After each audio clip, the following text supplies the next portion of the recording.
I kind of started out this quick sketch, right? And I was doing it on the Strathmore 400 series paper, and I was actually so underwhelmed by its performance, at least in terms of what I needed from it in this kind of genre of drawing, that I decided I was just going to completely start over today.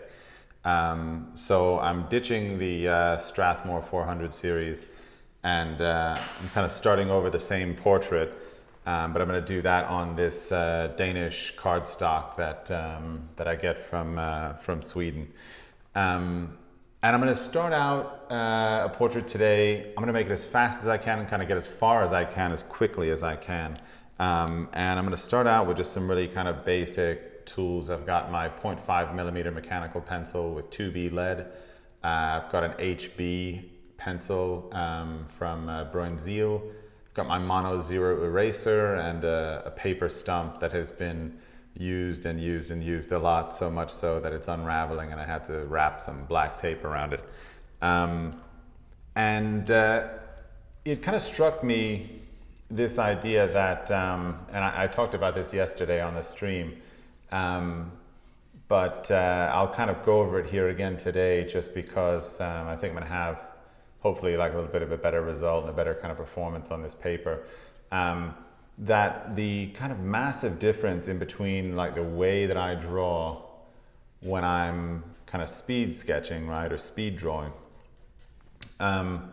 is so different from what I do when I'm actually working on a more protracted portrait. Now, there are kind of several reasons around this, and I'll talk about them a little bit, like while I'm working on this. Part of it is like about where the kind of goal is, or where the target is, and I kind of change a little bit how I go about doing things based on the kind of the outcome that I'm searching for. So what I'm sketching, usually my objective is really related to kind of learning, right? So I'm thinking more about kind of studying the subject than I am about actually kind of rendering out a really kind of finished, refined, or kind of quite beautiful drawing. Not that I would be opposed to that outcome. It's just that I understand if I'm going to be kind of drawing so fast, it's more likely that I'll be able to internalize some interesting things than it is that I'm going to be able to kind of perform at a very high level, or kind of manifest a very kind of finished looking drawing. So that just kind of factors into certain things, like, and they're mostly things that kind of impact the drawing a little bit later on, in the sense that, you know, I might not achieve maybe as strong a sense of unity, for instance, in the values that I'm producing, and I just kind of have to accept that as what it is. And so I don't kind of build as much of my drawing process around the idea that I expect to have those unified values. So it's a little bit less about the kind of visual world, and a little bit more about a kind of conceptual understanding of the forms of the head. And hopefully, you know, if I'm doing my job, I can kind of manifest that construction really efficiently and really deliberately. The idea that, you know, and I mentioned this, I was saying that I think of this as kind of like almost speed sketching, just in the sense that it's like comparatively so much faster than I normally work. I started kind of drawing this way when I was working, when I was really studying anatomy for myself, right? So I studied anatomy at the Florence Academy in 2004 when I was a first year student.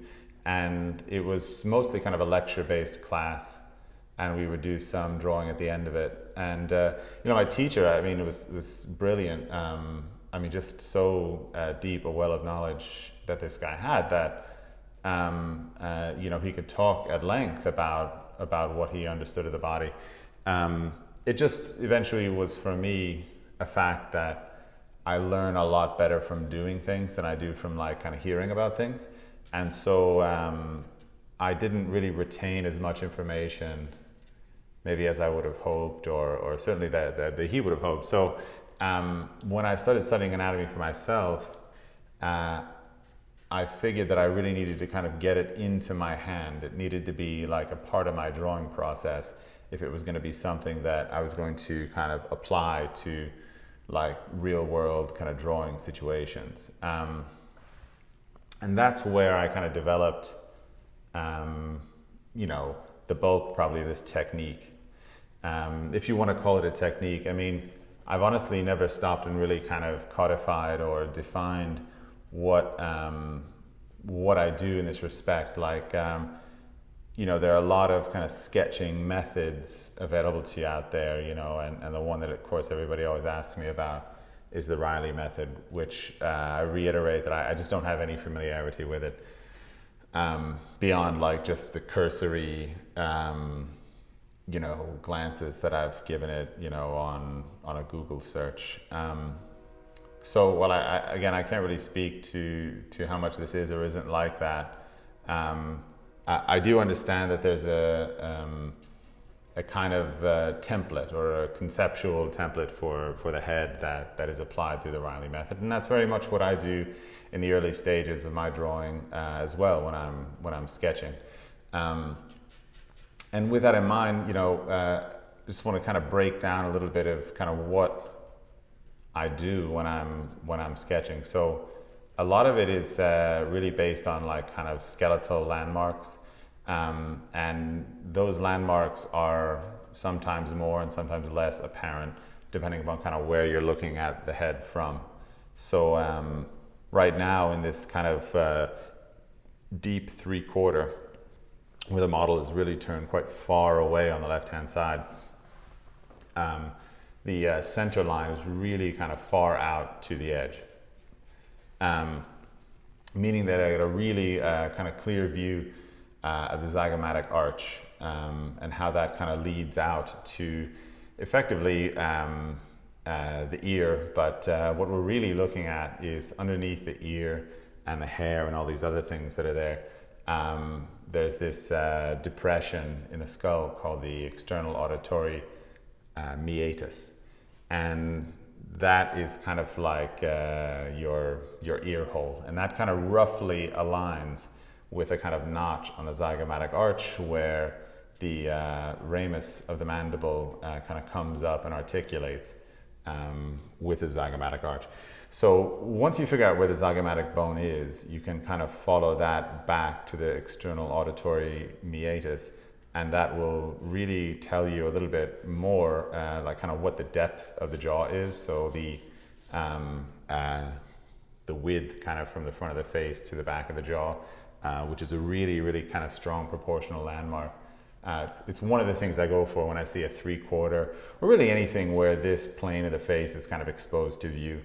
In addition to that, the shape of the frontal bone is particularly interesting in that, of course, eventually through this bony feature at the edge of the ocular cavity kind of connects with the zygomatic bone. But that frontal bone then kind of connects through to, or kind of forms the edge of the temporal line, which kind of travels back the skull, which again is just another way to kind of separate the side plane of the head from the front plane of the head. So all of this stuff is really, really structurally involved and anatomically involved. You know, so it kind of, it's not that maybe the cart comes before the horse in the sense that, like, I don't think you need to learn anatomy to learn to sketch, but I think that using sketching to learn about anatomy is a really kind of powerful tool to kind of unlock that knowledge. You know, it's one of the first questions you get asked about drawing is, you know, how can I learn anatomy? What book can I use to learn anatomy? And you know, the books are innumerable. There are hundreds of them, and every one of them is honestly probably fantastic. I don't know that I've seen the anatomy book that I thought, oh, this is useless. You know, they're all really, really interesting. The one kind of caveat, or the thing to remember, is that unless it's getting into your hand, you know, unless it's kind of a part of your drawing process, the degree to which you kind of know it maybe is it's kind of directly related to that. So now that I've kind of laid in the head from a structural perspective, I might consider a little bit, I can't help but consider a little bit just the composition. So I want to know like how it is I'm going to kind of end this drawing, or like what kind of conclusion I'm going to make around the neckline or whatever. And usually I'll kind of theorize, you know, some kind of ending shape that roughly corresponds to what I'm seeing. Again, it's a study, so there's nothing too highly detailed or factual about that. There is a question coming in. Someone is asking, what about simple methods like Loomis?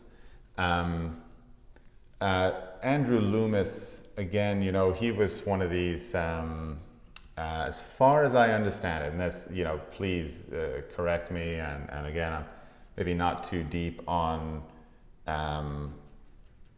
things like the Loomis method, but as I understand it, like he was more, like the application of his knowledge went so much more into like illustration, which is, I don't think like the techniques and methods are so divorced from like a fine art application.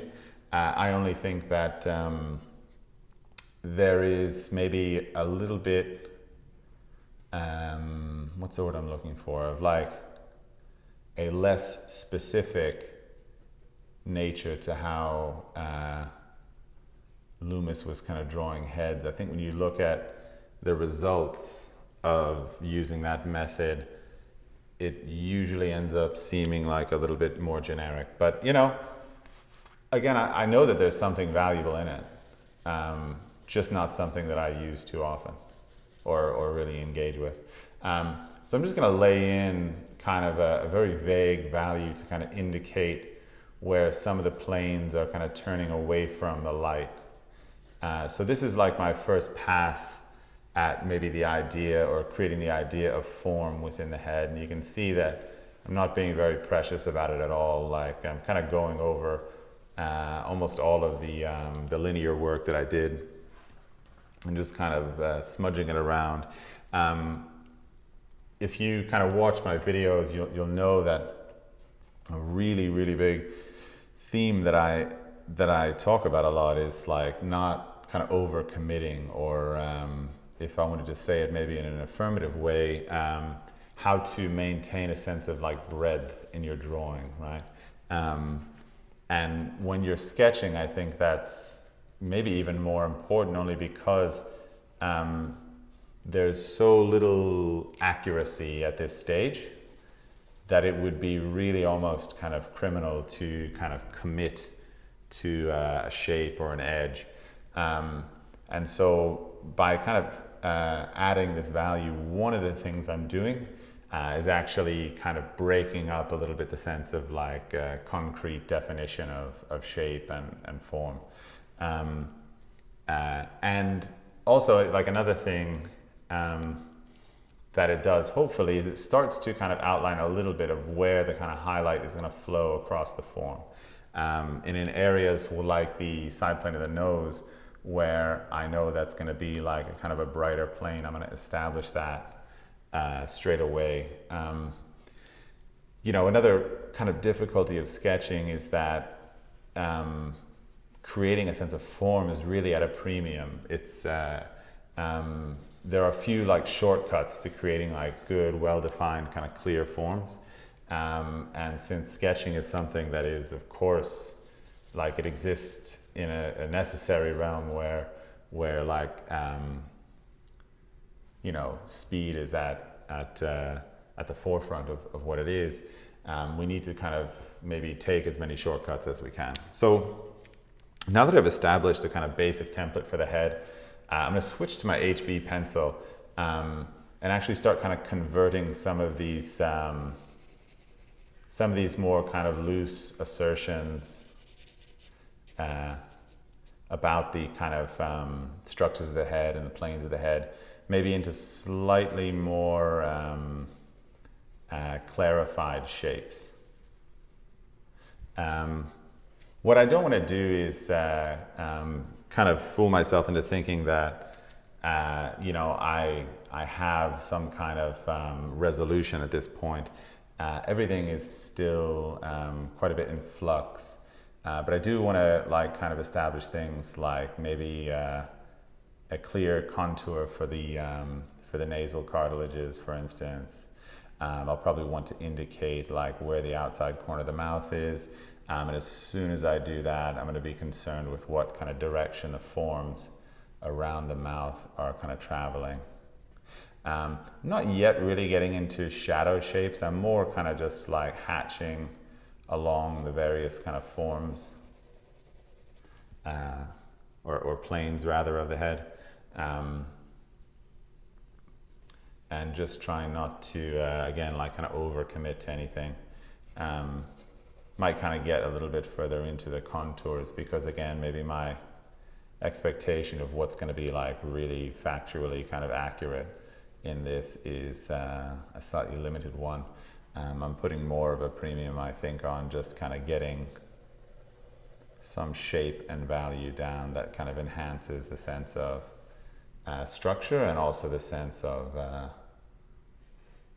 don't want to say the sense of light because maybe that's a little bit misleading. I'm not at all kind of looking at the, kind of squinting down and looking at the light shape. I'm really just trying to consider how these values are applied to various planes and how those planes are oriented to the light. So things like the side plane of the head, really all of it has to get kind of knocked back a little bit before I can kind of maybe dial in some of the highlights and follow those up across the form. Right now, I have, I think, a decent block in. I have at least a head that I can look at. The paper has started to be kind of filled up with value, which is really going to work kind of to my advantage because I need to kind of complete the sense of what the other end of the form is, right? So if I have a contour here, I know where the kind of ending of the form is. I need, let's take the nose for example. I need a highlight here to tell me kind of where the planes inside the form are turning. So on things like the forehead, I know you can't see the model, but the front plane of the forehead is not oriented towards the light. So it really pushes the highlight much further out to kind of the side plane of the head. I have a question coming in from Shella Horvitz asking, does this differ from the approach to cast drawings? Don't they start by indicating shadows? Let's see if I can kind of get to the essence of that question or speak to the essence of that question. In cast drawing, you're very much concerned with the mapping out of shadow and light. And I think, or at least at the Florence Academy, I'll say, only later does it really become something where you kind of engage with a real kind of sense of form. So this is different in that I'm being much more liberal in how I kind of treat the values within the light shape. In fact, I would say that almost in what I'm doing right now, hatching under the zygomatic bone, I wouldn't even say that I am attempting to clarify what the value is as much as I am trying to understand through that hatching what the shape of the plane that I'm putting that value on is. I hope that helps to kind of clarify. I know that the difference is maybe between kind of shades of gray, both figuratively and literally. But the difference in what that means to your approach, I think, is quite significant. Just in terms of how kind of blocking in shadow shapes in a way, it establishes a kind of certainty. And that's something I think that when you're sketching, you have a very kind of scarce amount of. You really have to build a foundation so quickly. and using shadow shapes kind of tends to, I feel like, kind of box you in a little bit. Someone is also commenting here that it seems like a bit more of a sculptural approach. I think that's very, very accurate, in the sense that, early on in a sketch, you benefit a lot more from having value kind of on the page, or kind of building up some value on the page, than you do necessarily suffer from that value maybe compromising a later stage of the drawing. Like when we're making a more protracted drawing, that is going to be like a finished piece, we need to look a little bit more into the future, in the sense that, like, if I start throwing dark values into the light shape, I might never be able to really get the light values back to where they want to go. In a drawing like this, in a sense, there is no future. There is only the here and now. And so all the choices that I take are just going to be to enhance my ability to understand what's there early on, and really everything then is about planes. But again, of course, in drawing, you need values to build planes. And if you have like a blank sheet of paper, you will have no values and you will have no planes.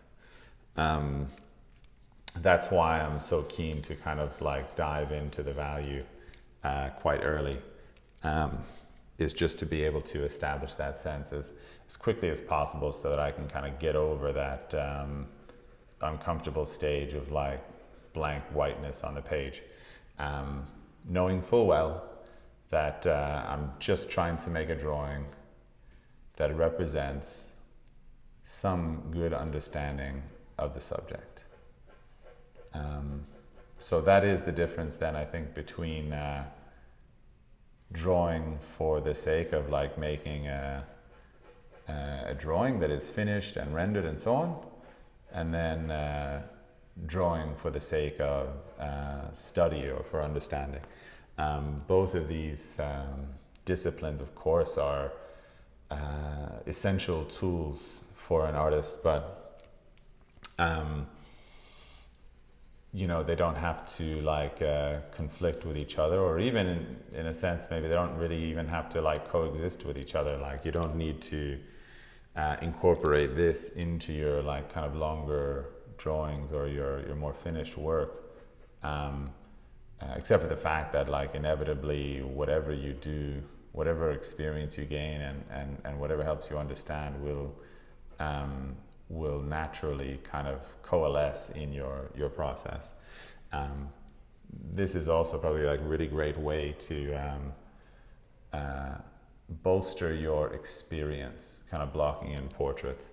If you have drawn for a while, you understand that whatever you do in the block-in, in a drawing that is meant to be more finished, you can potentially either benefit from or pay for in subsequent stages. So for instance, if you do like a very bad block-in, there's every chance that you cannot recover from it in your final drawing. Practicing in this way or drawing in this way is a good way to kind of practice your block-ins, rehearse your block-ins, working on heads from different positions in a kind of slightly more consequence-free environment, which can be very conducive to experimentation and learning. I posted recently on Instagram like a lot of my anatomy sketches from the last year, and I was saying that they always have like a kind of a differing degree of like resolution. Some of them are really uninteresting to look at, and some of them are really cool. But inevitably, like all of them will help me to kind of internalize the experience and the knowledge that I find like when I'm studying the human form. So now is the time, which still probably seems quite rapid, but now is the time that I would go ahead and like start communicating some things about shadow and light. I'm even probably rushing myself a little bit here, in the sense that you know, if this were my sketch and I had a slightly longer time, you know, maybe I would work a little bit more on the proportion. I have a comment coming in saying, I've been slacking, but I think I'm going to jump into the July tutorial. Still hoping for a new skull study video. Yeah, you know, it's interesting that you bring that up, and I don't want to talk too much about that part of it here, because this is just kind of plans that I have like for the future on Patreon. But as I've started to do this, you know, I thought it'd be great to do a month of like kind of speed sketches, just drawings that are, you know, maybe helping to classify and clarify maybe some of my ideas about kind of working this way, and you know, efficient ways to kind of learn through drawing. You know, obviously the kind of finished artworks are, you know, that's the reason I think that a lot of us are here, is to figure out how to make those. But I think on the way to those, there is a tremendous amount of studies that kind of maybe nobody sees quite as much, but they contribute a lot actually to what those finished projects eventually look like.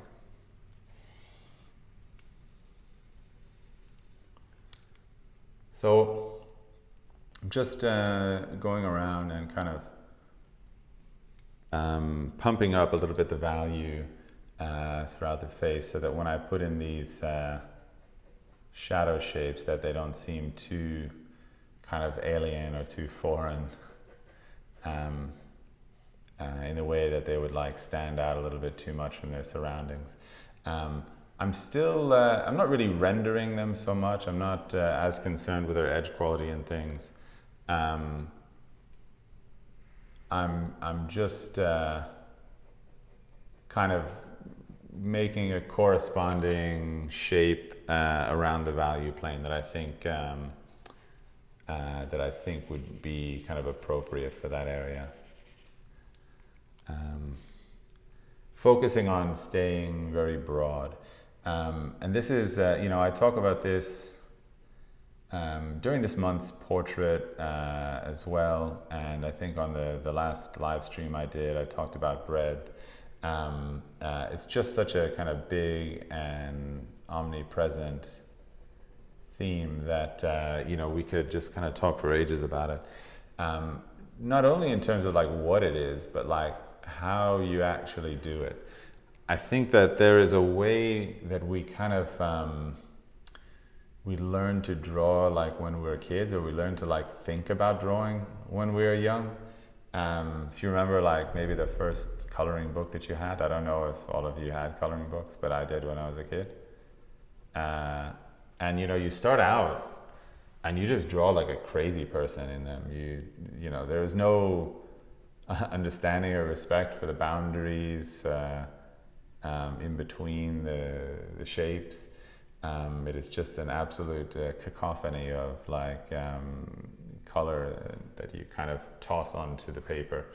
And then eventually over time you kind of learn that, well, to preserve the picture, I'm supposed to kind of color in between the lines, right? And you can see maybe where I'm going with this, that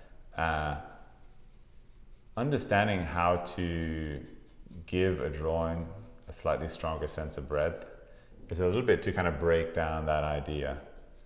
As I'm kind of working with my stump or my eraser, I'm working to break up the drawing, to break up the order, so that I have, yes, like a sense of unity and clarity in the planes, or at least as much as I can afford to have with the maybe limited amount of technique that I'm applying. But also that I don't allow those values or those lines or edges to totally solidify. to become a representation of certainty, because, you know, really in this world of sketching, you want to be able to, I think, pivot rapidly. You want to be able to change quite rapidly when you realize maybe something is wrong or something is not quite where you wanted it to be.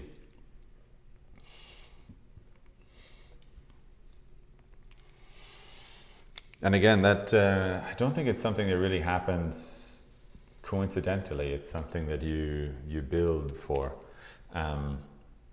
You know, looking at the eye socket here, if you see like eye sockets in my more finished drawings, you know, I would be working quite hard to clarify and unify through there.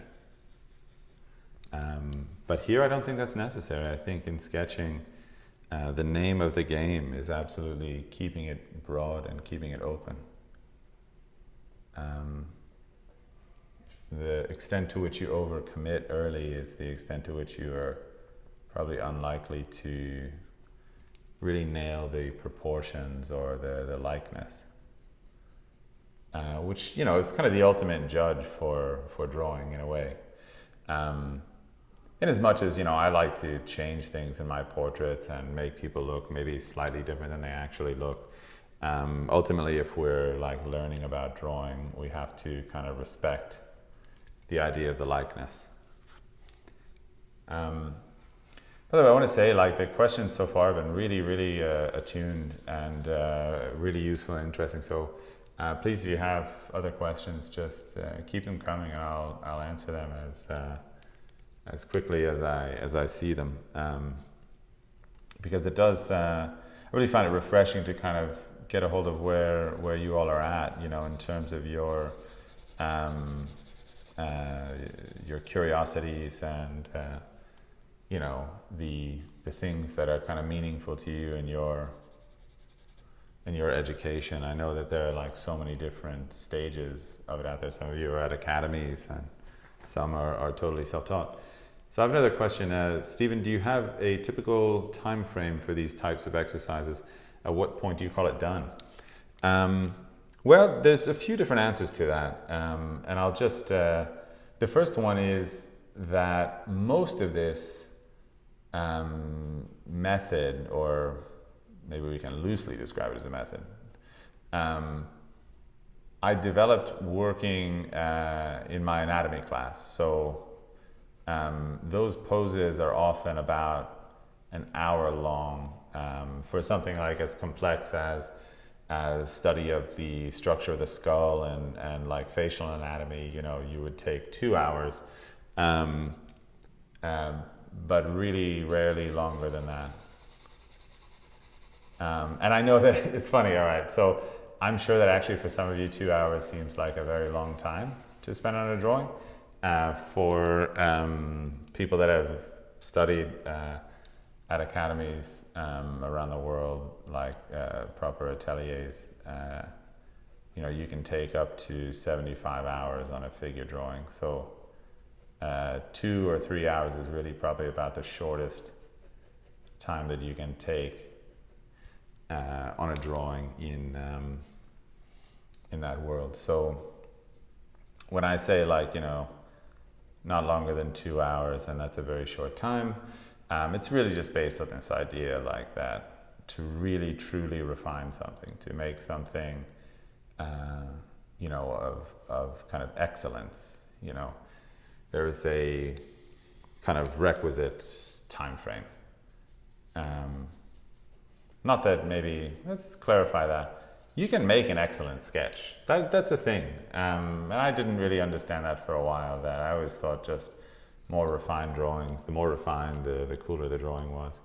Of course, you can make a beautiful and interesting sketch, and that is a really kind of interesting kind of world to engage with. I will say that it's not eventually the path that I found like most kind of satisfying. You know, I always wanted to really get to the bottom of something and really grab a hold of the kind of structure of it. And so that for me always took a bit more time. Anyway, so I would say take an hour on maybe something a little bit simpler if you're drawing like, I don't know, if you study anatomy, if you're drawing like the humerus or the femur or the scapula, whatever it is, you're doing like short studies. If you're drawing something as complex as a head, a couple hours I think can do quite well. But it just depends on also on your schedule. You know, something I find, you know, I work with a lot of people like online, teaching online, and in every case there's like a different available working opportunity. You know, many of them have jobs and families that need their attention as much or more than their work does, and so they have to partition their time. And so if you can take a couple hours, I think that's really excellent. I mentioned before that I probably would take this moment to maybe start to really kind of map out the shadows. And this is the first time that probably a sense of like line or edge quality first becomes a really accountable thought for me. Previous to this, again, it was really mostly just about getting something on the paper and just working a bit on proportion and construction. After you start to think about shadow and light, you start to make a statement about the kind of value of each one and the orientation of each one in relationship to each other. And at that point then you have to be quite consistent about what you're saying. If there is a value inside the shadow, it needs to have a small but perceptible difference to the value outside of it. Or let's say that it's most useful when you do have that. I hate being told that I have to do stuff, so I won't say it to you guys, but I'll say that it's useful if you do. And that's what I'm working on now, is just establishing maybe a slight sense of value inside the shadows that allows us to kind of understand what's in the light and what's in the shadow. Now, necessarily, like working this way, line is a very like powerful communicator, right? You'll notice that like most of the value that I put in, I'm not really, I wouldn't say that I'm like shading too much. I'm really just mostly kind of hatching. And I also don't want to, I don't want to let that hatching either be first like too obvious, in that I don't want the hatch marks to look like a basket weave, but I also don't want them to look totally random. So I'm trying to balance in between like a little bit of order and a little bit of chaos, you know, kind of following the form and the contours and the gestures of those areas, and then just trying to apply a value inside that communicates their orientation to the light. Trying to be careful of kind of overlapping these maybe too much at the edges, you know.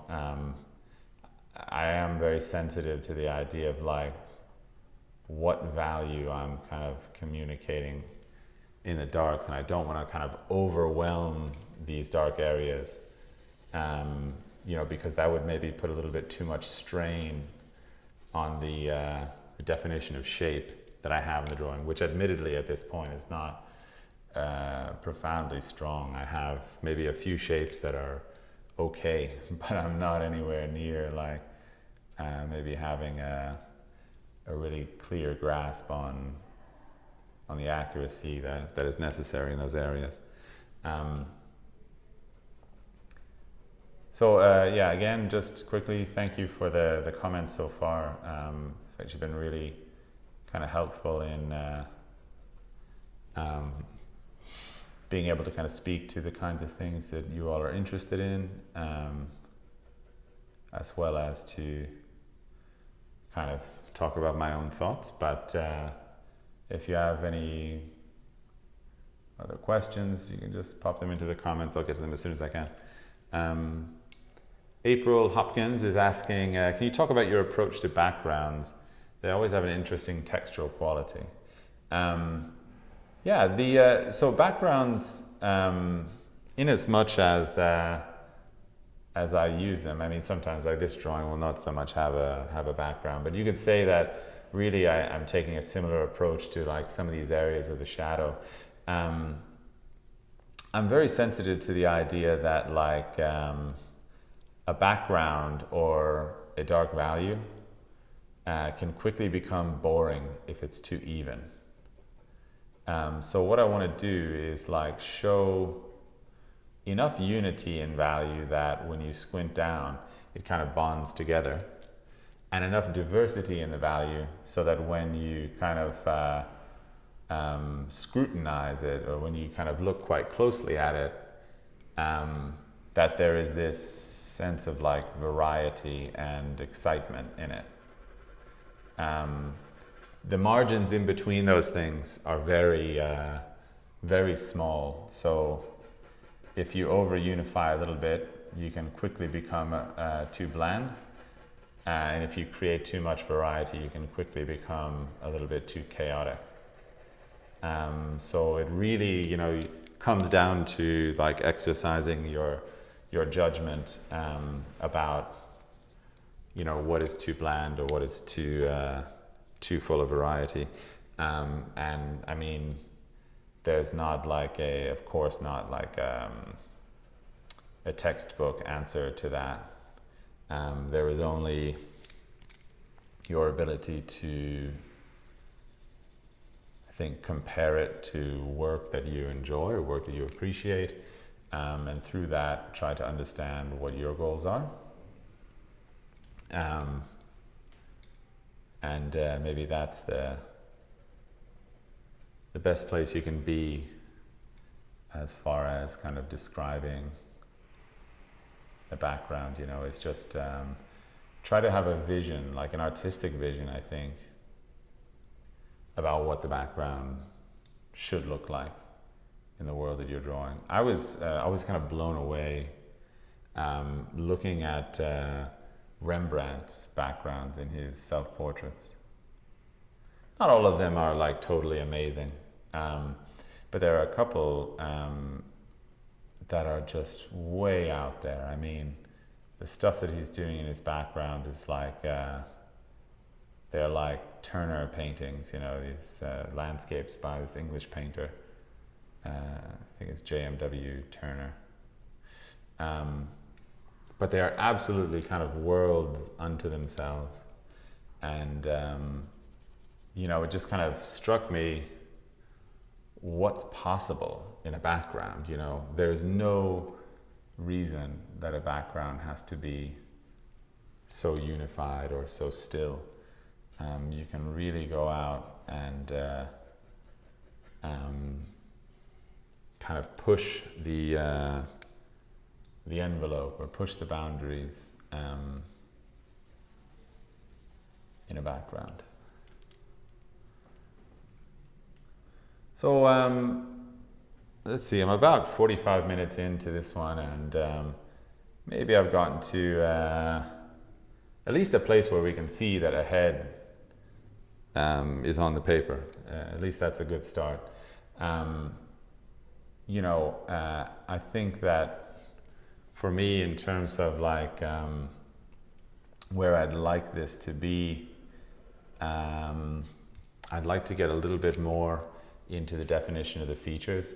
And so I'm just going to kind of dive into that and see where I can get to, again, in the time that I have. I'm not going to say that I won't revisit this sketch or do another live stream, but I'm just going to try to push as far as I can go rapidly and just kind of see what happens. You know, these can be a little bit of a kind of journey of discovery. And that's, I think, actually one of the great things about sketching is that it's so open-ended.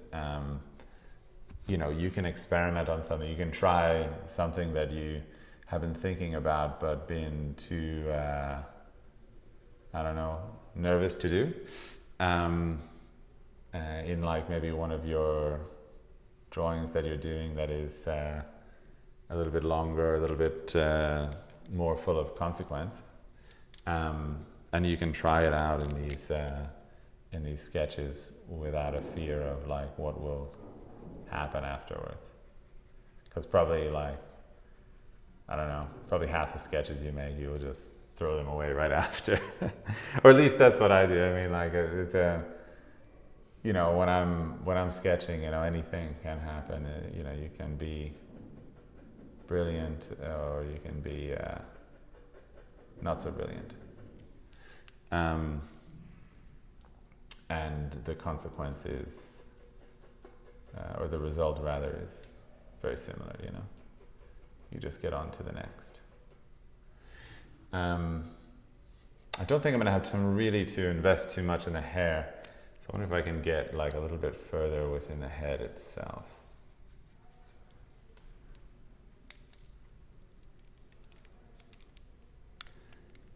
Yeah, let me try to maybe get into the mouth a little bit more. There's an outside corner that has to line up with the kind of the back edge of the nostril in just such a way. And I think I have initially made it a little bit too far out. I think the actual corner of the mouth probably ends a little bit more here. Now there is a kind of a turning upward and outward from that, so by the grace of that, I'm not too far off. But if I go any higher, I think, sorry, any further out, I think I'll be in trouble.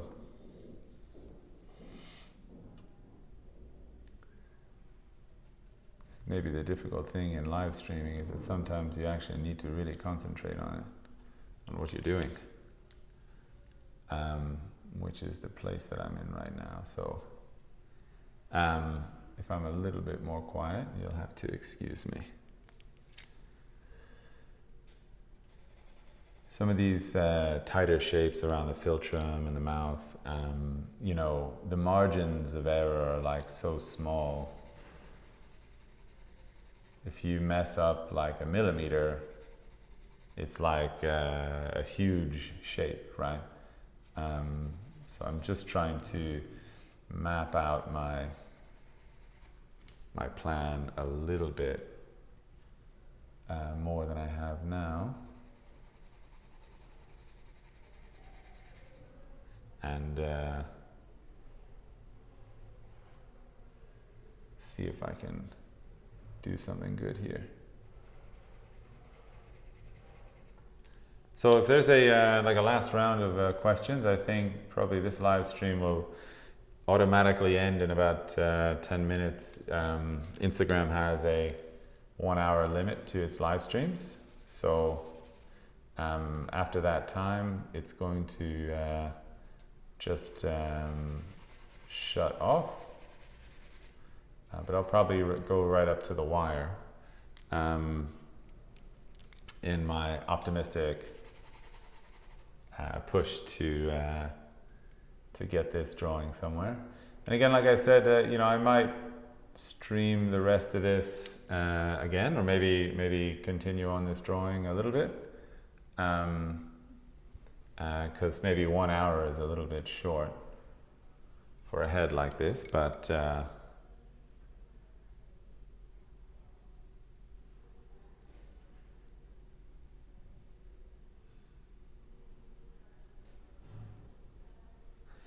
okay, so Sheila has a question here. Sometimes you outline shapes that are filled with a lighter tone. How do you decide when to do that? Is the dark shadow, or is the decision based on composition? I think the quick answer to that, or the first kind of clear answer to that, is that yeah, it can depend. There are different situations. Sometimes you do it for a purpose of maybe not inventing it to draw attention, but certainly you could favor it because you know it will draw attention to a particular area. Other times it is strictly based on like what the nature of kind of shadow and light is going to be. You know, shadows will have this tendency to have an accented edge or a more concentrated edge. And so in order to kind of communicate that, it can be helpful to just push the value and concentration of the edge like a little bit further than you would otherwise. So yeah, it's I think you're quite good in your observation there that you know there are kind of multiple purposes inside that. There are like kind of multiple reasons for that.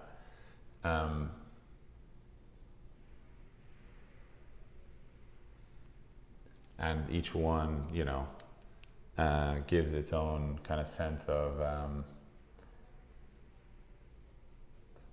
maybe not. Wait a minute, sorry.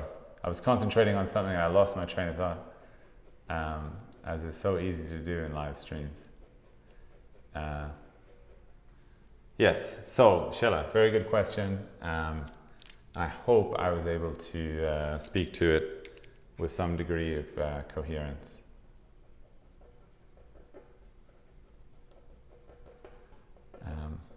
But I'm quite enjoying making this drawing, so I'm wondering I might be able to just attend to a couple of matters and then maybe come back to it. We'll see. If not, there's always another day to do a live stream.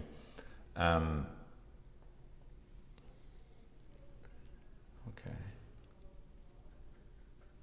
Now, when I'm erasing with this one, again, I'm not really maybe respecting too much any real sense of values. Actually, like the values that I'm using, like in the dark and light planes, are really quite relative.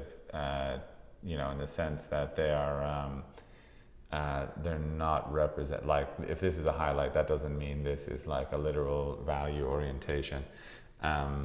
It's way too kind of close together. But there is the possibility that you know, eventually I could push this to a place where those values were a little bit less relative, a little bit more real. Once I start to maybe want to communicate form a little bit better. Of course, you know, that form and light are inextricably tied. Even as much as, you know, for convenience sake, we can sometimes try to split them apart a little bit.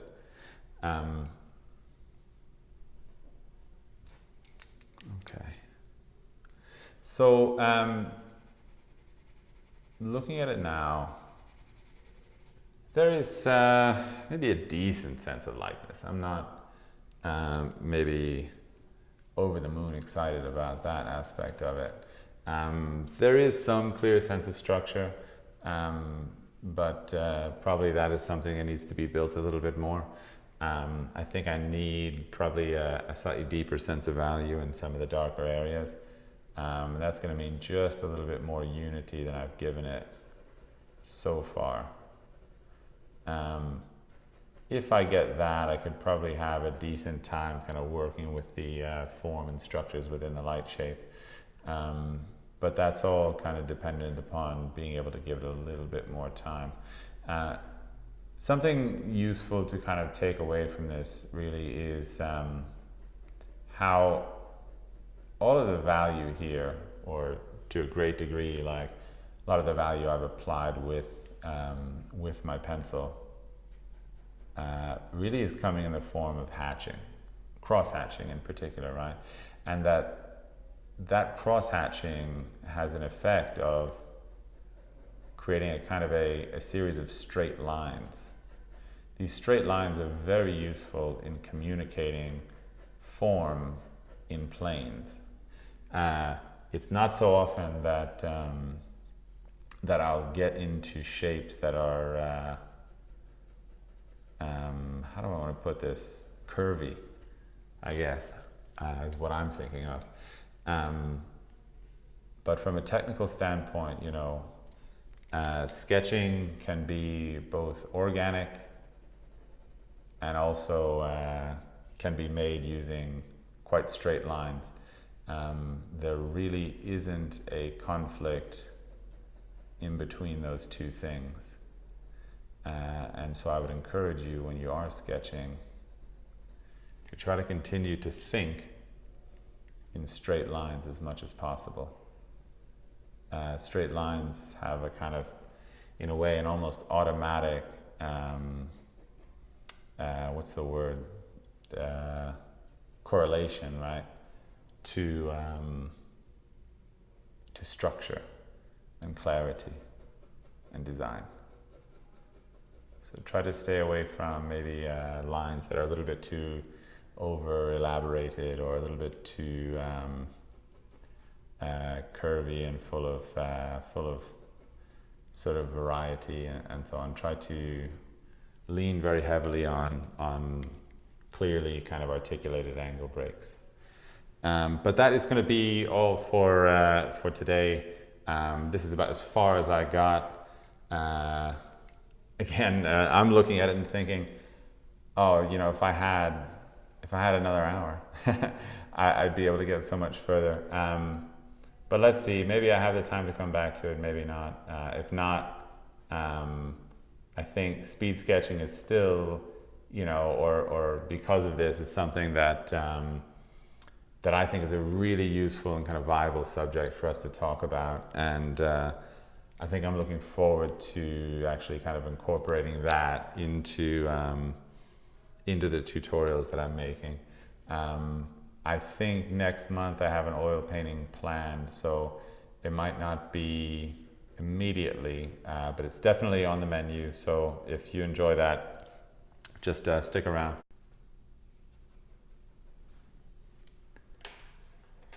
Okay, so I started this drawing yesterday during a patrons-only live stream.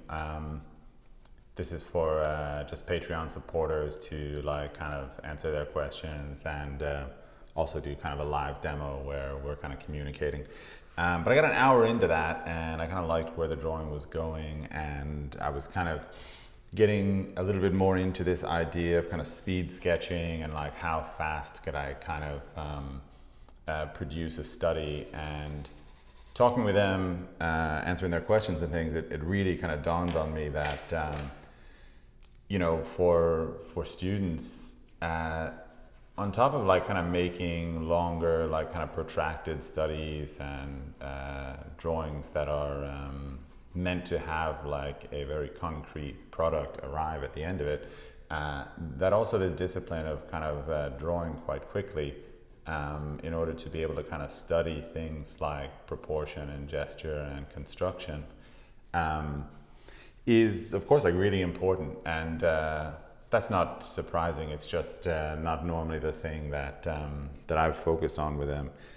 Usually I'm kind of making drawings that are meant to be a lot more refined and finished, and using those to kind of talk about skill building. And so I just wanted to kind of dive into a public live stream here and just kind of chat about some of the ideas that I was having about this, and also kind of just take some time to maybe not finish this drawing, because in a way maybe these studies are not really they're not really things that I think that you finish so much. I think that they're just things that have a kind of slightly more kind of perpetual or unending sense to them, right? Where I could continue to draw on this for a couple more hours. I could just as soon kind of leave it exactly where it is. The reason being is that the kind of purpose behind me doing this in the first place is just to kind of familiarize myself with this model. So it's someone that I'll be eventually kind of doing a portrait of in the future. And so I wanted to do like a quick kind of study of the structure and kind of form of their face, and just see what I could reveal in a kind of short amount of time. Yeah, I think it's something I do really, in a way, rather often, that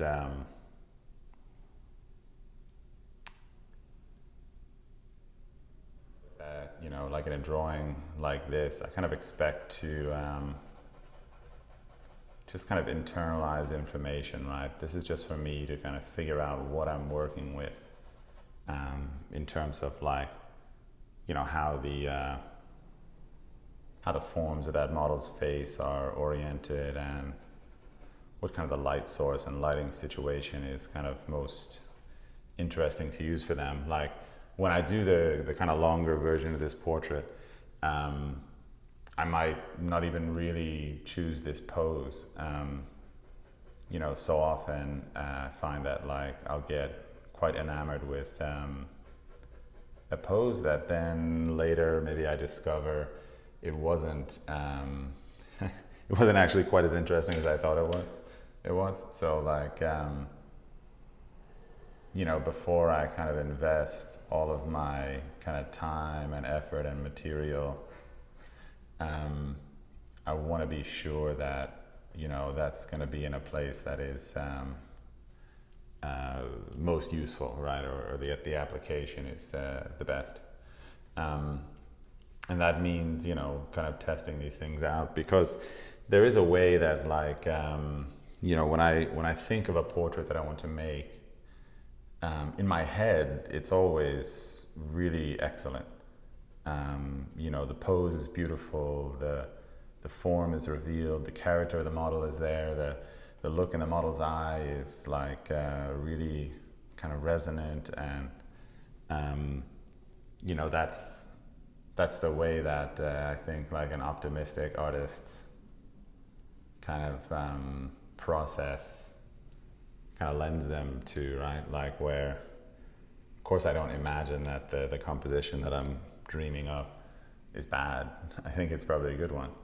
But then like manifesting that, you know, testing it out, putting it in front of you so that you can really kind of make an objective evaluation of it. That's something that you can't do just in your imagination. And so that is where these drawings come in. That's where you know, testing these things out is kind of so important. But of course, you have to build skill in order to do that.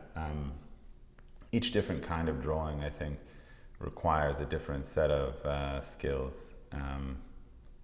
There's a lot of overlap, of course. You need a good kind of technique with your pencil, right? You probably shouldn't have like a very heavy hand. You should be able to control the weight of your hand and the value that you're applying. You should have a good grasp on proportion, but in terms of sketching, I think you need to rely a lot more on a quite immediate read of the structures of the head, and if your process does not manifest those kind of soon enough or early enough, I think that you'll have a little bit more difficult of a time sketching.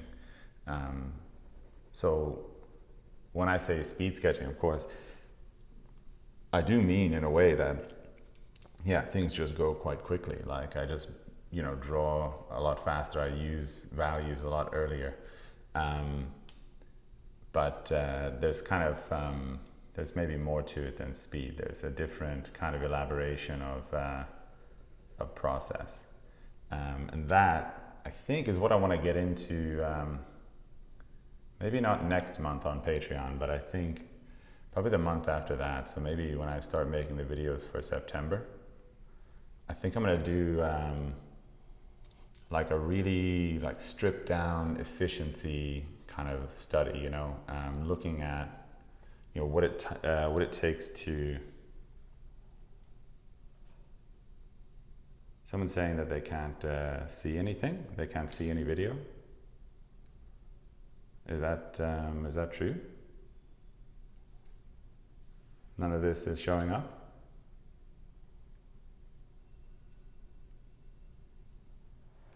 All right, so this is a drawing that I started on a patrons only live stream, and then actually tried to continue it yesterday,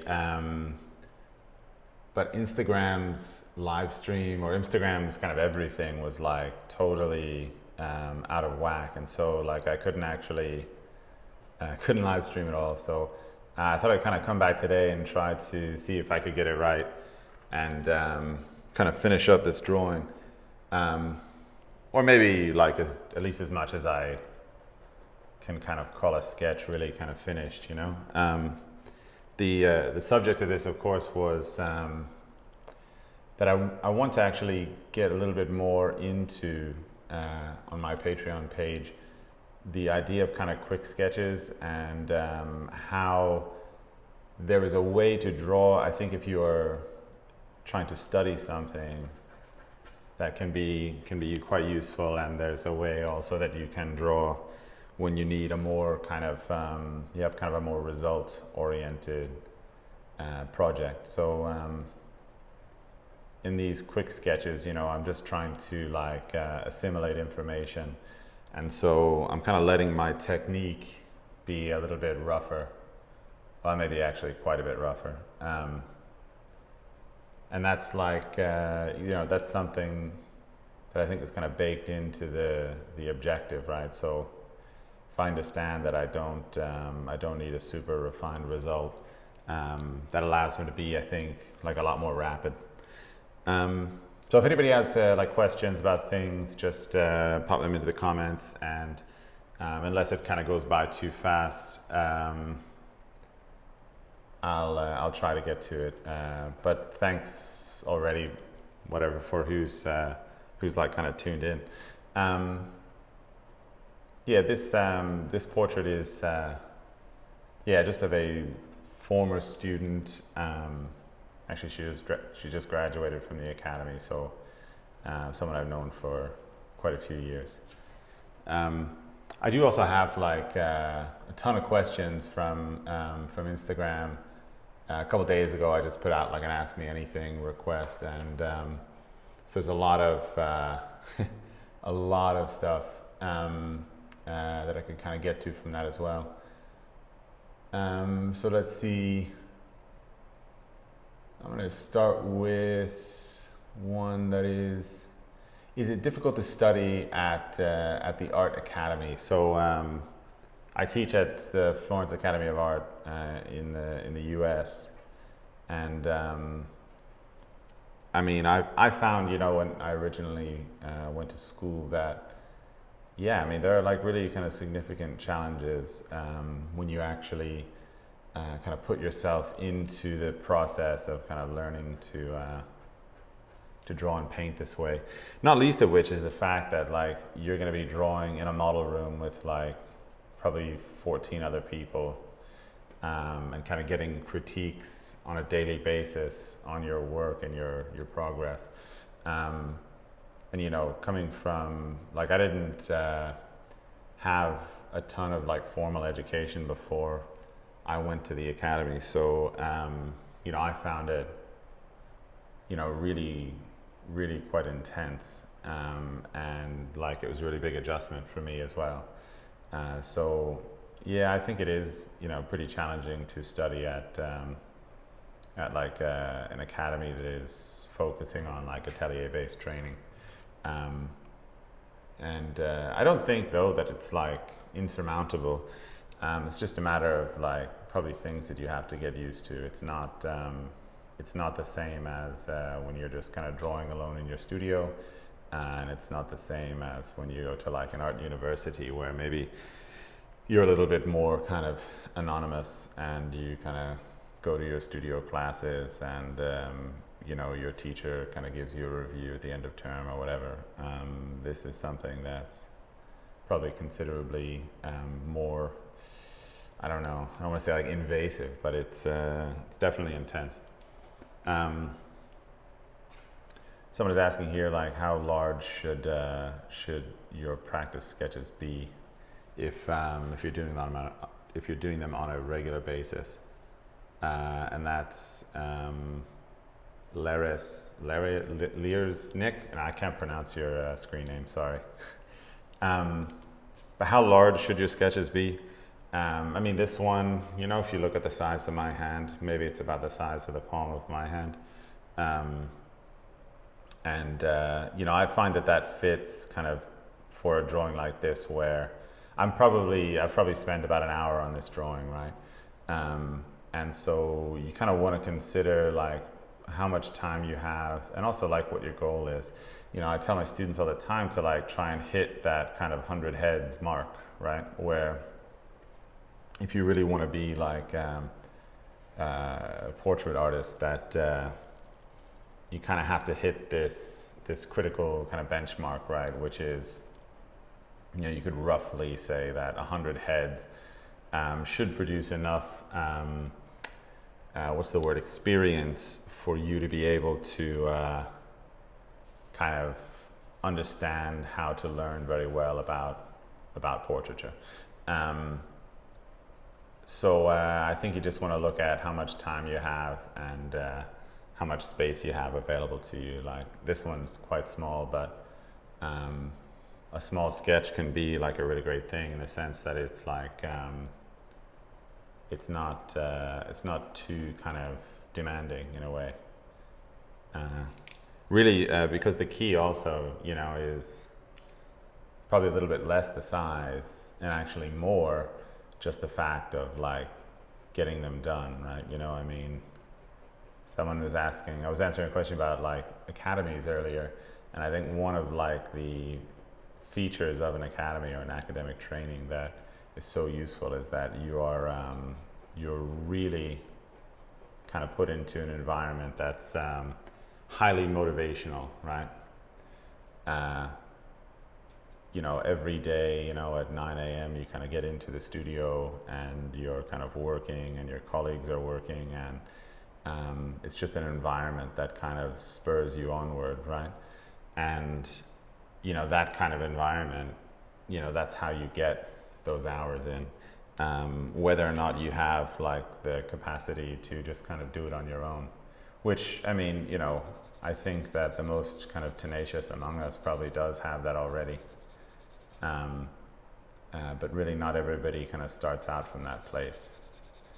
You know, I kind of talk all the time about how tenacity is like probably one of the best things that you can have if you're planning on a career in art. But it also doesn't mean that you come already, like you arrive at the start with that tenacity. I think that more than likely it's something that kind of builds over time, or at least your capacity to be tenacious, right? Like it's almost like a muscle that you kind of exercise, and over time, you know, you get better and better at it.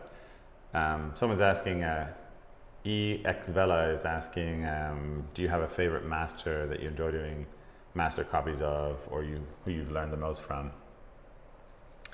I think it's a great question. I was, when I started being educated in 2004, we were probably right on the edge of like where everybody was using the internet constantly. I was like a really, really poor art student, so I didn't have an iPhone till like much later on, or a laptop. So I don't think I experienced as much access to like a variety of different artists at first. But you know, so early on, like it was always books, and you know, you'd have to kind of search out like these artists through books. And through kind of museums, which of course in Italy are kind of everywhere. So that was kind of fortunate. I know I'm telling you like a long backstory, and you just asked like, you just want to know the names of these artists, but like, whatever, I think the backstory is interesting too. But with that in mind, yeah, so, you know, it started out kind of looking at books and things, and I think that was like the first place that I found that kind of inspiration, and I would do sketches of like Norman Rockwell paintings and you know, different like American illustrators like Dean Cornwell, and I think those guys are all kind of very interesting. For myself, I think that I took a more kind of maybe artistic approach to what I wanted to learn, which is to say that I think the artist I was most interested in when I was a student was actually the not the ones who academically I could benefit the most from, but the ones who I found kind of most inspiring. And well, I don't say that that's like, I don't think that's like a better way to go or a worse way to go. It's just the way that I went. So I was probably, you know, sketching a lot of artists that just really stimulated me. And I think that's probably, you know, a sound advice for like an art student is, you know, I think the power is actually in the sketching and the studying, not necessarily just in the source.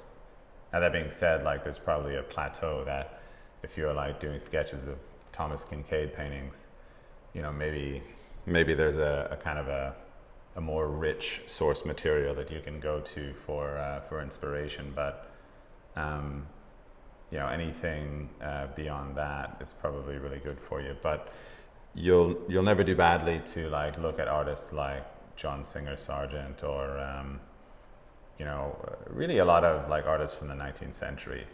The complaint I think generally about them is that the artwork itself can be a little bit, I don't know, vapid, just because so much of it was done with like commercial intent, like a lot of it was commissioned portraits and things. And so it might not be like the thing that makes your heart soar initially. But I think that they had such a complex and amazing visual language, so highly evolved, that studying them just for the content of their kind of technical understanding of painting and drawing, I think is really great. So yeah, just search for great 19th century kind of European artists usually, you know. One of my favorites, I never did a lot of copies of his work, but one of my absolute favorites is Dagnan Bouveray, and that's Dagnan is his first name, so Dagnan, or at least I think I'm pronouncing that right. I don't know, I don't kind of speak French, so maybe there's a different pronunciation, but Dagnan Bouveray is really, really fantastic. Someone's asking his name is Severam Art. He's asking if I work from photos or from life. I work from both. When I studied at the academy from like 04 to 08, there was only work from life that you could do. And then when I graduated for several years, I was very much just in that mode. So I just worked from life. And then as I went on, like just had more professional concerns, I integrated like working from photographs as well into my process. I have no like real preference for either one. I think both of them are kind of interesting. So yeah, there's that.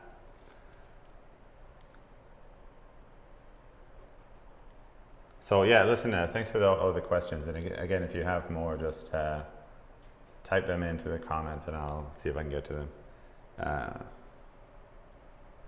Xvella is saying, thank you for the backstory. Is there any current living artist that inspires you to keep growing and to draw inspiration from? This is a yes, absolutely. There's so many absolutely fantastic artists and we've never had like so much access to them as we do now.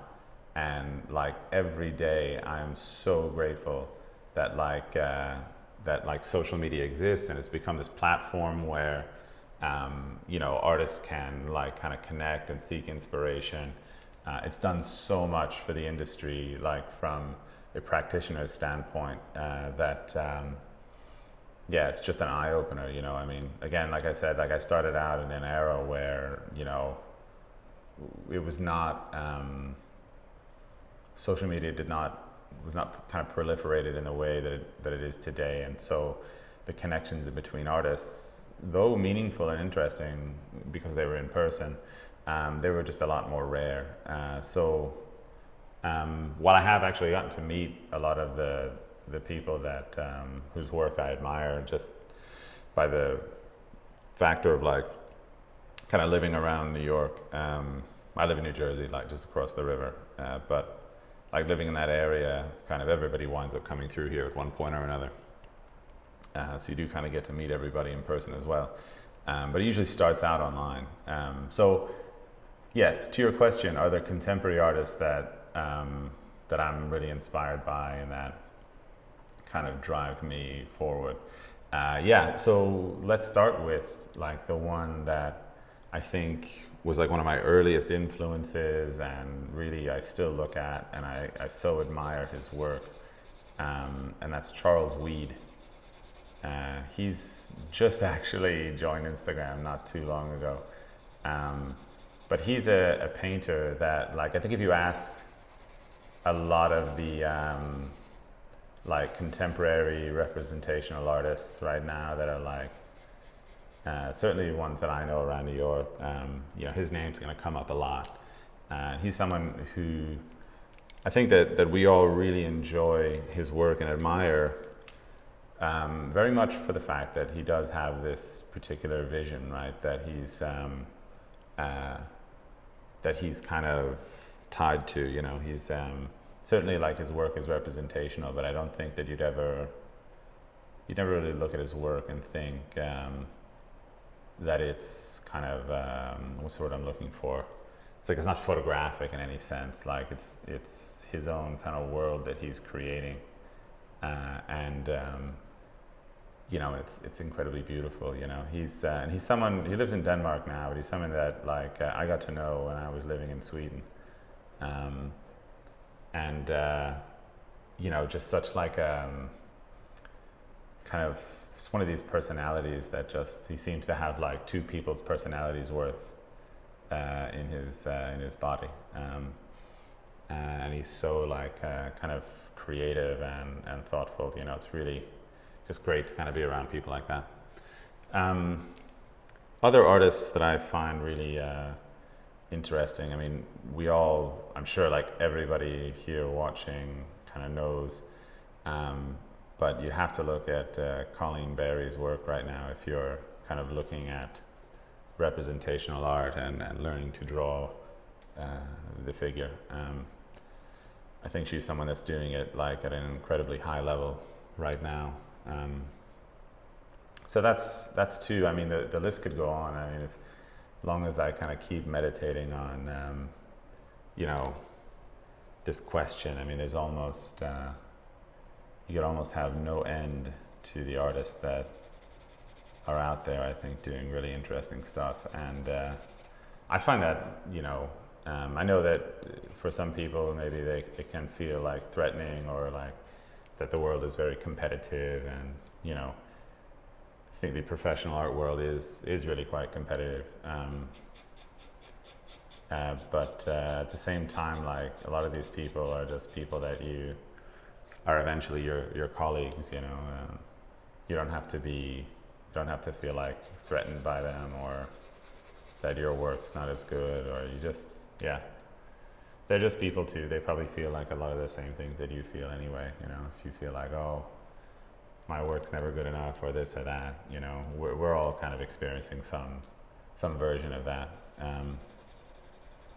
which is another, like, I think, cool feature of the kind of social media world that is kind of like opened up, and it is that, you know, artists are able to kind of open up about, you know, just the fact of their practice, you know, and so many of us are just so I don't know, normal. I guess maybe that sounds funny, but I always imagine, like, when I was a student and I was like watching professional artists, that, like, oh man, all of them, they have it like so figured out, and their careers are probably,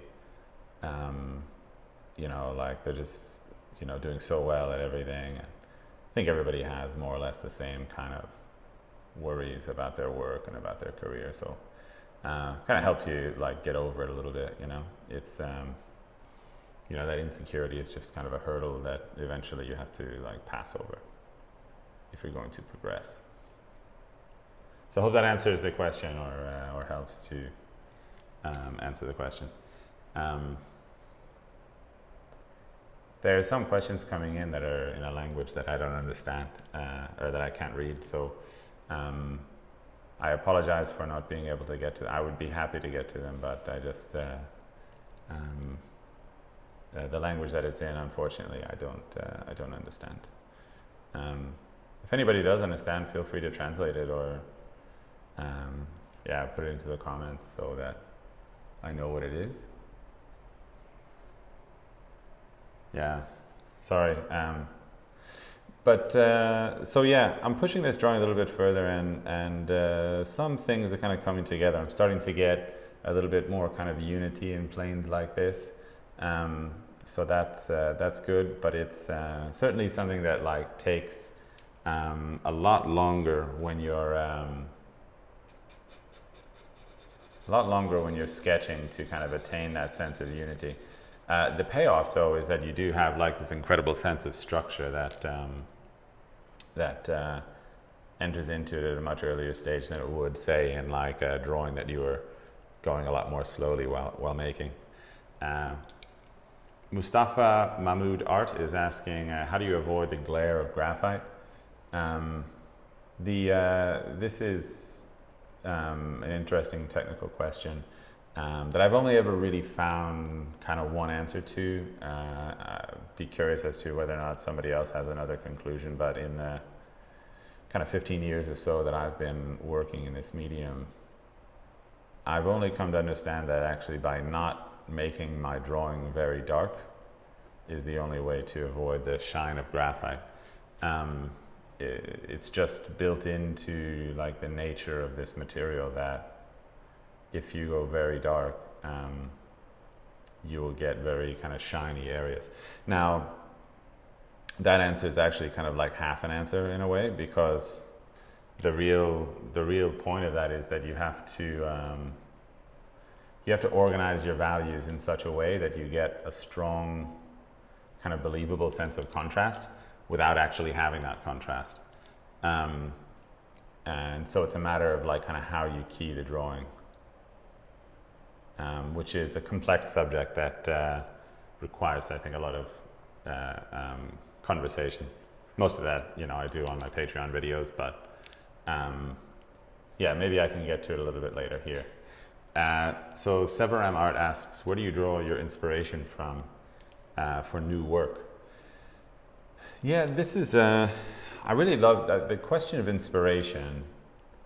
I think it's probably one of the best ones, because inspiration is really what drives everything else forward. Like if you're quite inspired to do something, I think that whatever the challenge is, you're going to find a way to do it. Or at least I know that that's like how it works for me, that the inspiration always kind of comes first, and then, you know, I use everything I can to kind of get me kind of, or get my work over the line, so to speak, you know, to where it's successful. But if I'm like not inspired, I'm unlikely to do much of anything about it. So inspiration, like where I derive it from, is really I think it'd be probably better to answer that in terms of like, where did I used to derive it from? I think by this point in my career, like I'm in a way so deep into what I'm doing that it's just the work. I know what I'm gonna do, how I'm gonna do it, and I'm kind of so inside of it that I don't really think much anymore about like inspiration to like start new work. It's the work that I'm in. But when I was younger and I was kind of searching around for inspiration, Uh, I think that there were kind of different different things. All right, so I'll describe maybe in brief, I think, my reflections on my like early inspiration versus, what it is now. When I was younger, I think I just made artwork that actually like looked looked a lot like, other artists that I admired. So if I was really into the work of Ramiro Sanchez, then I would be, looking at drawing or painting these kind of subjects from mythology or kind of antique texts and things, because that was very much, his source of inspiration. And then, I would get into whatever other artists I was into. I mean, the obvious thing would be to say like, oh, I was into Chuck Close, so I did like, big close-up portraits of people's faces or something. But like over time, those inspirations, I think, become a lot more subtle. Which is to say that, we all understand that there's not really anything kind of new in the world. The artists have been making work for thousands of years, and for you to come up with something that is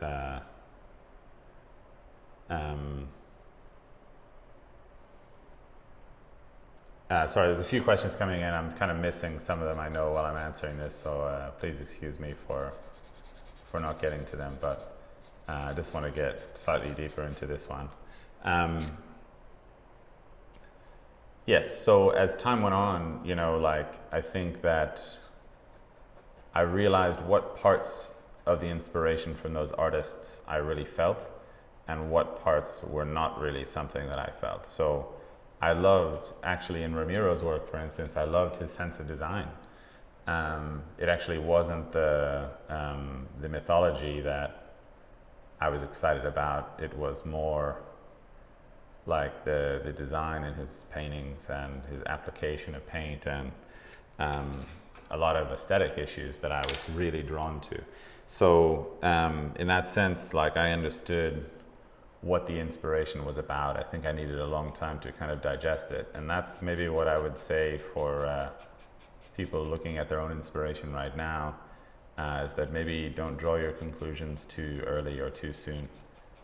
Give yourself time to kind of digest the material before you kind of decide what you are or what you kind of want to do, because you need hopefully a lot of perspective in that respect. So someone was asking a question saying that when they went to universities they were recommended not to use mechanical pencils, and if I had some thoughts on that.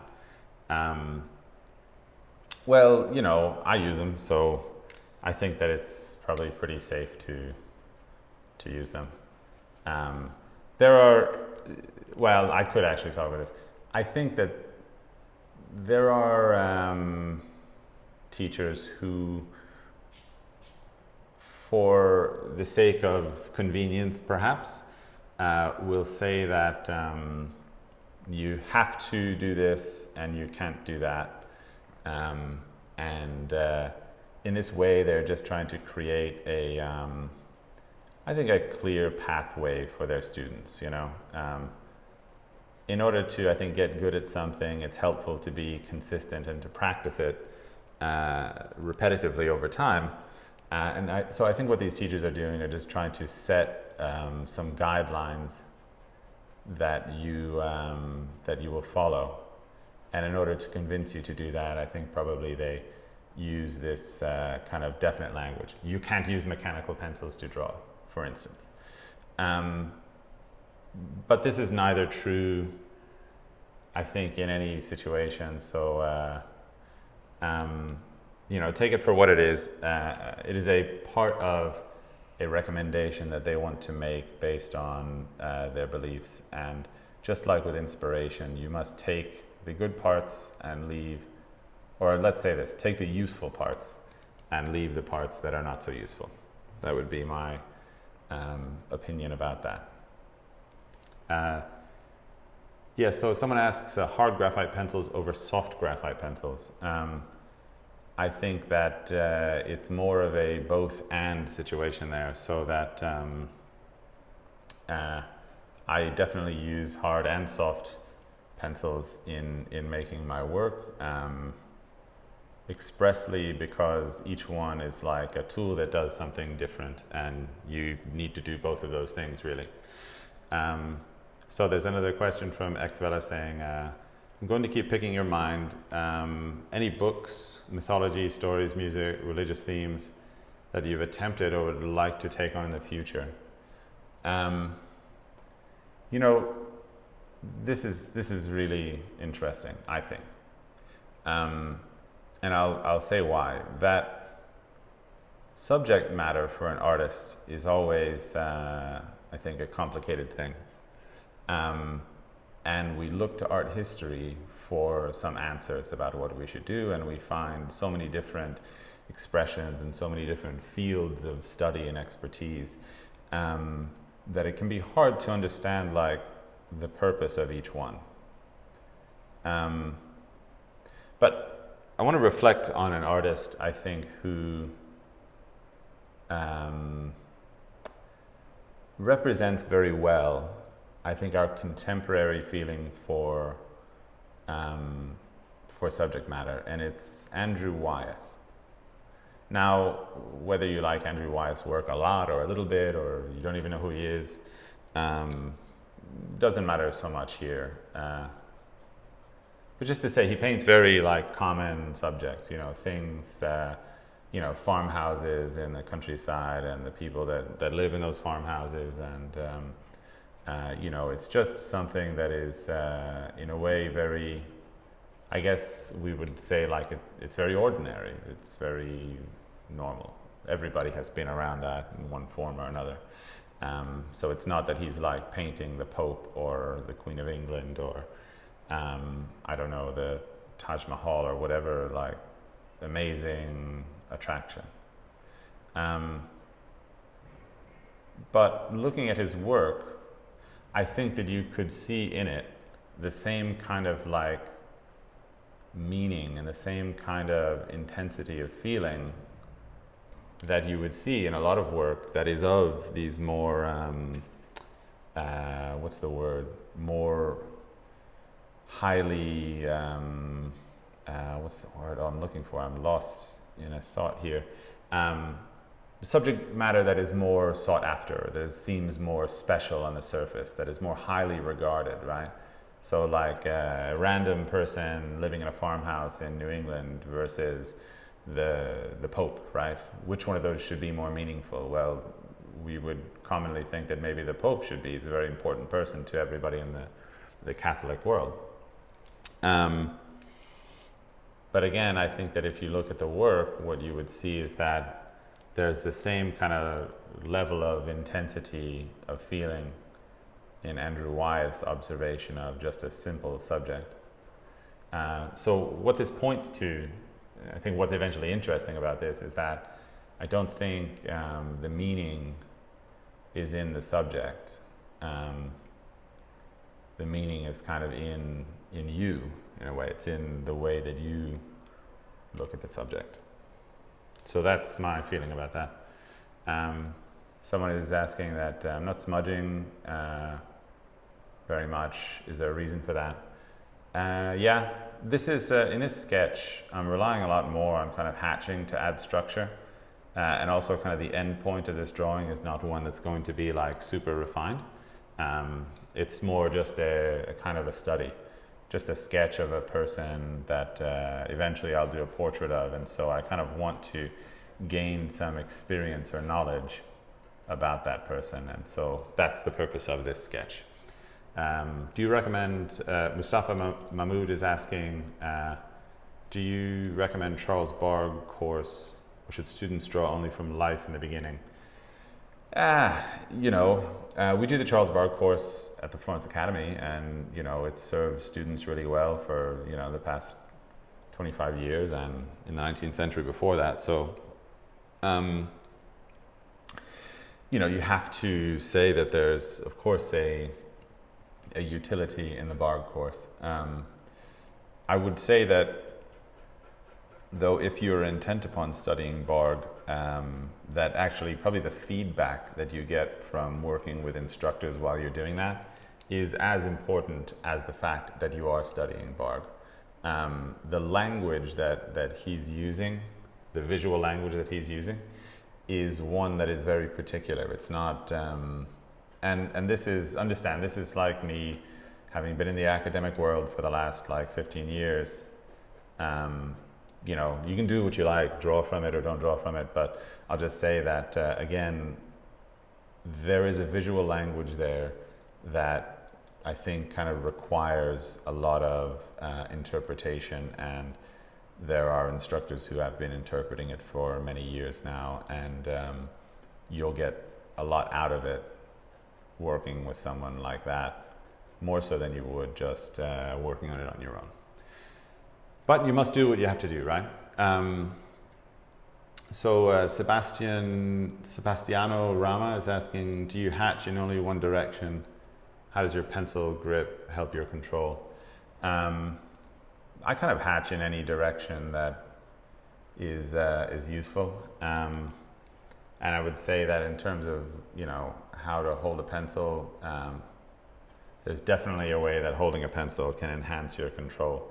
It's always holding it at the back, and it's always balancing your hand on the paper so that the tip of the pencil is as feather light as it can be.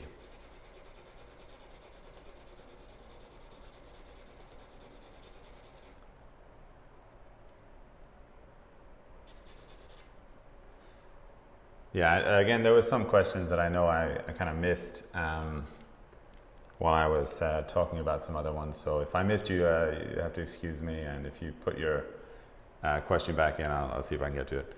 Severam Art asks, do you think there is a move towards realism and representational art from abstract art?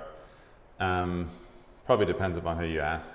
You know, if you ask a representational art gallery director, then they'll say yes. If you ask a representational artist that is not experiencing success in their career right now, they will say no. Unfortunately, I think it's probably a little bit more complex than that. I'm not sure if really that there is an answer to that question. You could definitely say that in the last, 20 years or so, it has become easier, I think, to be a representational artist. But even then, there are like challenges within that, right? I think if you look at the world in like, say, 2003, I think it was actually becoming a lot easier to become a representational artist, and that, you know, it was enough of a novelty that you could actually paint something that looked like something, and people were very happy to collect it. I think nowadays there is a greater demand on the kind of purpose of an artist, right, a representational artist. And so, I think there is a requirement of philosophy to kind of go along with the technique of representational art. So Sebastiano is asking, so one hatches until one hides the hand's gesture, keeping into account the shadow can be infinite, light is form, precept. Maybe that the shadow is infinite thing is a spell check or an auto spell error. But the shadow is atmosphere, perhaps, is what you're meaning to say. That's interesting to ask, because I think in sketching the rules are a little bit more fluid. And I wanted to say, or I said at the beginning, right? And maybe some of you weren't tuned in at the beginning, but this is a kind of technique of drawing that I use exclusively in a way to make studies, rather than to make like fully finished drawings. Now, that definition is a little bit slippery in our kind of modern world, and so like, you know, I can also accept that a sketch can be very much a finished drawing as well. However, for me, these are usually kind of like exploratory drawings, drawings that I intend to use to kind of familiarize myself with the subject rather than to kind of fully render out a picture. So back to the shadows, atmosphere, and light as form idea. I don't necessarily engage with that so much when sketching, only because that limits you to kind of drawing most of your form in the lights, and I want to have the option here of kind of a more complete freedom to draw the form where I see fit. Someone's asking what, or Passy Arts is asking what paper I'm using, and what tone paper do I recommend. Kind of recommend that you tone your own paper, actually. I usually buy like white Stonehenge and tone it myself, and actually stretch it myself as well. You know, there are commercial papers that are good. Stonehenge is one. This is a paper that is only available in Scandinavia, so it's not really practical depending upon where you are in the world. But it's a Danish manufacturer, and I just kind of happen to like it. It's not, you know, that it's not going to make the drawing for you, but it's not a bad paper either. It just does the stuff that I like it to do. And then the thing about that is, right, recommending papers is that if you kind of are looking for a different aesthetic or a different performance, you might not at all like the paper that I use. So, you know, or even if you have a slightly different level of technique, maybe you have a very heavy hand, a paper that I would be really happy to draw on maybe would be a little bit too, what's the word I'm looking for? Like, you might kind of scar it a little bit too easily if you drew too heavily on it, right? So there's a lot of considerations in paper recommending. But, you know, of course, asking that question is a good place to start. So I use Stonehenge. I think it's very useful, very versatile. So I would give it a shot if I was you. Mustafa Mahmoud is asking, I didn't hear a clear definition of representational painting. Could you clear it up or suggest some articles or books? I think a decent way to consider this is, you know, it's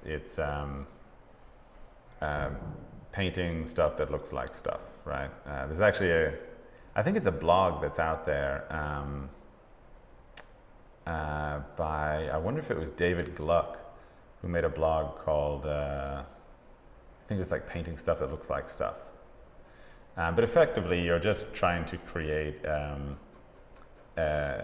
interpretation of the visual world that has a certain degree of fidelity to the visual world, right? Which is to say, it's not like, you know, just making things up wholesale. But beyond that, I mean, I don't know, I'm not sure that we need to like really box in representational art too much. Otherwise, we kind of risk to build up something theoretical that doesn't like really perform in reality. Again, thank you so much, everybody, for like tuning in and kind of spending time with me while I'm drawing this. I might have some time later today to kind of continue it and maybe just see how far I can get. But probably I have to wrap up for now. But yeah, so I'm always available here. So if you have other like questions, you can just direct message me, and maybe I'll get to it in the next live stream. And if you're kind of interested in my techniques and materials and stuff, I have a Patreon page that for a very small amount you can access just about everything about what I do. But listen, thanks everybody, and take care of yourselves, okay?